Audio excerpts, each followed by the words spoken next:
A day in my life bilang isang waiter dito sa barko na ngayon nagtatrabaho bilang isang firewatch dahil naka-dry dock ang barko namin dito ngayon sa Singapore. Bilang ginawaran kami ng isang full day off, samahan nyo kaming explore natin ang Singapore. Ginawaran! Dahil mga wala naman kaming dalang Singaporean dollar, dumaan muna kami dito sa mall para magpapalit dito sa Money Exchange. At dito nga kami sa Jukon MRT Station magmumula dahil dito malapit nakadaong yung barko namin. Iba't ibang tourist spot nga ang pupuntahan namin ngayong araw.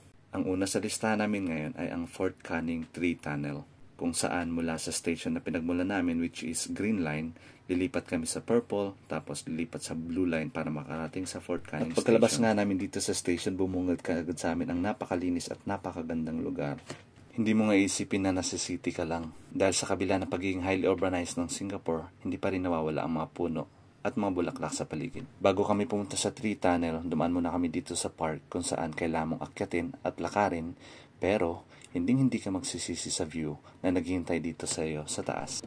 Overlooking nga yung city mula rito. Napaka-breathtaking. Breathtaking! Palakad-lakad lang kami dito kunwari hindi kami naliligaw. Napakasarap nga sa tenga yung tubig na dumadaloy dito sa kanal kaysa sa falls.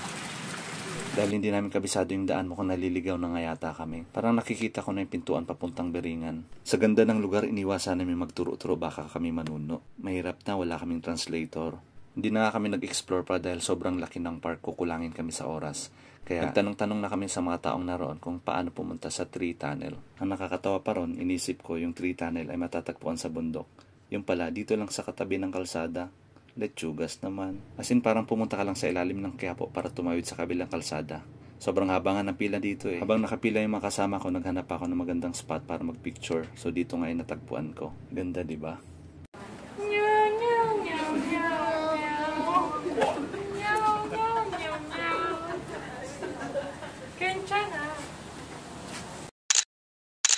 Yun nga, matapos ang mahigit 2 oras ay nilisan na namin ang lugar. Kaya ang tip ko sa inyo, kung balak nyo pumunta dito, agahan nyo pa dahil sobrang haba talaga ng pila. Tsaka matagal sila mag-take ng picture dahil minsan nga lang silang nandito. Habang tinutunto namin ang daan pabalik sa MRT station ay meron kami natagpuan na nag-date dito sa damuhan. Ayan o. Uy! Nag-date sila! Sa haba nga ng nilakad at tagal ng pinila namin dun sa 3 Tunnel, nakaramdam kami ng matinding gutom. Tingnan nyo tong dalawa, mukhang nalipasan at naging loka-loka. Ang next stop namin ay ang Chinatown.